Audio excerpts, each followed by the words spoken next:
Assalamualaikum warahmatullahi wabarakatuh. Perkenalkan, nama saya Betty Lili Prestika, NPM 1811100327. Saya di sini akan menyampaikan materi tentang teori kognitif dan teori konstruktivistik.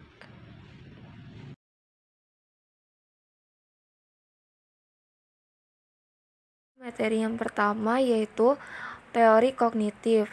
Teori kognitif adalah teori yang mengatakan bahwa belajar merupakan suatu proses perubahan resepsi dan pemahaman yang dapat diukur dan diamati.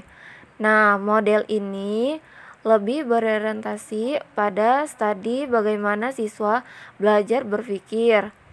Fokus studinya adalah pada pertanyaan perkembangan kognitif.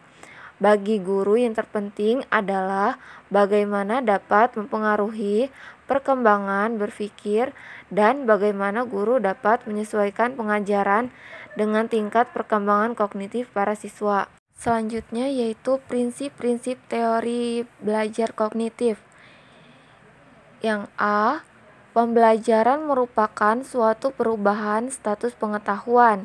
Yang B, peserta didik merupakan peserta aktif di dalam proses pembelajaran. Yang C, menekankan pada pola pikir peserta didik. Yang D, berpusat pada cara peserta didik mengingat, memperoleh kembali, dan menyimpan informasi di dalam ingatannya. Yang E, menekankan pada pengalaman belajar dengan memandang pembelajaran sebagai proses aktif di dalam diri peserta didik. Yang F, menerapkan penghargaan dan hukuman.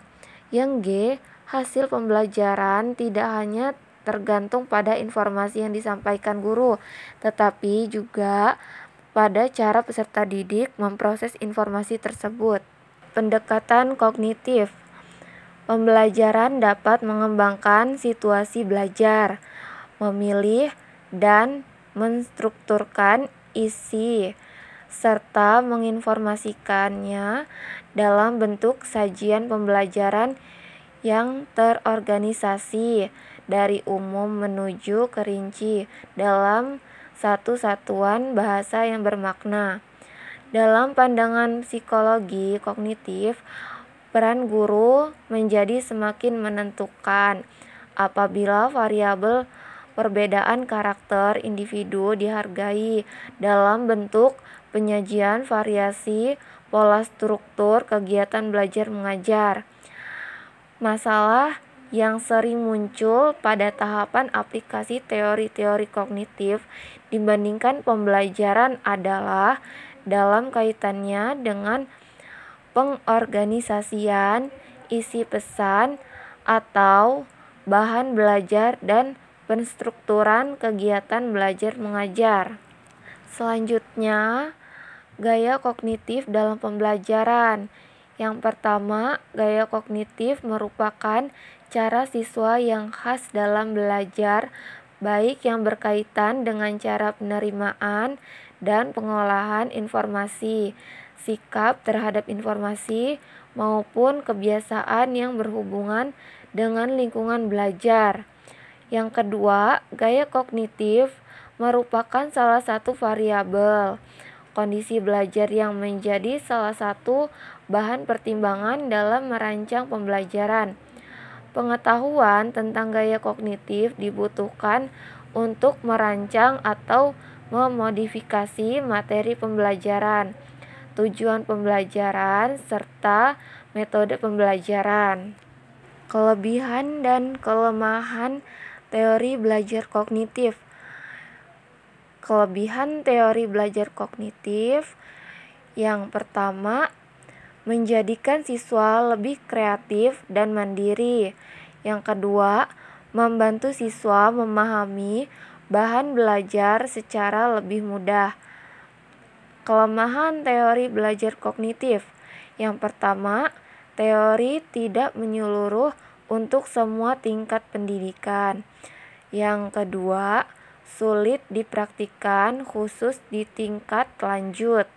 Yang ketiga, beberapa prinsip seperti integrasi sulit dipahami, dan pemahamannya masih belum tuntas. Selanjutnya, materi pengaplikasi teori kognitif dalam proses belajar sebagai meningkatkan prestasi anak didik. Yang pertama, bahasa dan cara berpikir anak.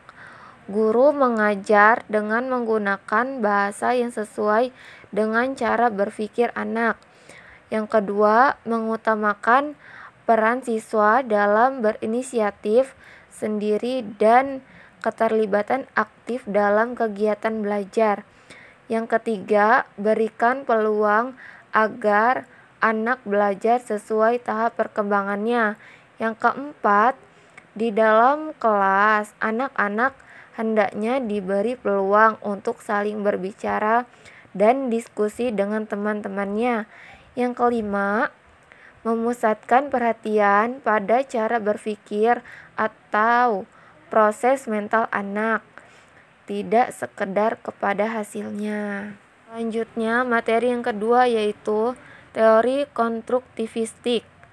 Teori konstruktivistik adalah bahwa dalam proses pembelajaran siswalah yang harus mendapatkan penekanan dan siswalah yang harus aktif mengembangkan pengetahuan mereka, bukannya guru atau orang lain. Mereka yang harus bertanggung jawab terhadap hasil belajarnya. Kreativitas dan keaktifan akan membantu mereka untuk berdiri sendiri dalam kehidupan kognitif siswa. Prinsip-prinsip teori belajar konstruktivistik. Yang pertama, pengetahuan dibangun dan dikembangkan oleh siswa. Yang kedua, pengetahuan tidak dapat dipindah dari guru ke siswa, kecuali hanya dengan keaktifan siswa sendiri untuk menalar. Yang ketiga, siswa aktif mengonstruksi secara terus-menerus.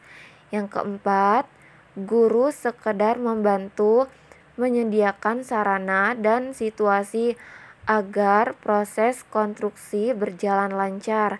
Selanjutnya yaitu beberapa hal yang perlu diperhatikan dalam pembelajaran konstruktivistik. Yaitu yang pertama, mengutamakan pembelajaran yang bersifat nyata dalam konteks yang relevan. Yang kedua, mengutamakan proses. Yang ketiga, menanamkan pembelajaran dalam konteks pengalaman sosial. Yang keempat, menanamkan pembelajaran dalam upaya mengonstruksi pengalaman. Selanjutnya, ciri-ciri teori belajar konstruktivistik. Yang pertama, memberi peluang kepada siswa untuk membina pengetahuan baru. Yang kedua, menggalakkan ide yang timbul dari siswa untuk digunakan sebagai panduan merancang pengajaran. Yang ketiga, menerima daya usaha siswa. Yang keempat, dapat mengaji bagaimana siswa belajar menemukan ide. Yang kelima, membina siswa untuk dapat berdialog dengan sesama siswa dan guru. Kelebihan dan kekurangan teori konstruktivistik. Kelebihannya bisa adanya grup atau kelompok untuk saling berinteraksi. Yang kedua, pembelajaran terjadi lebih kepada ide-ide dari siswa itu sendiri. Kekurangannya, tidak cocok siswa pasif.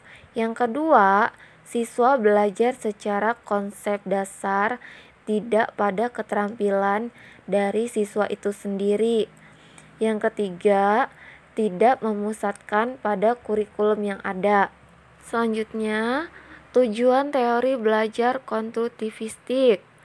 Yang pertama, adanya motivasi untuk siswa bahwa belajar adalah tanggung jawab siswa itu sendiri. Yang kedua, mengembangkan kemampuan siswa untuk mengajukan pertanyaan dan mencari pertanyaan sendiri. Yang ketiga, membantu siswa untuk mengembangkan pengertian dan pemahaman secara lengkap. Yang keempat, mengembangkan kemampuan siswa untuk menjadi pemikir yang mandiri.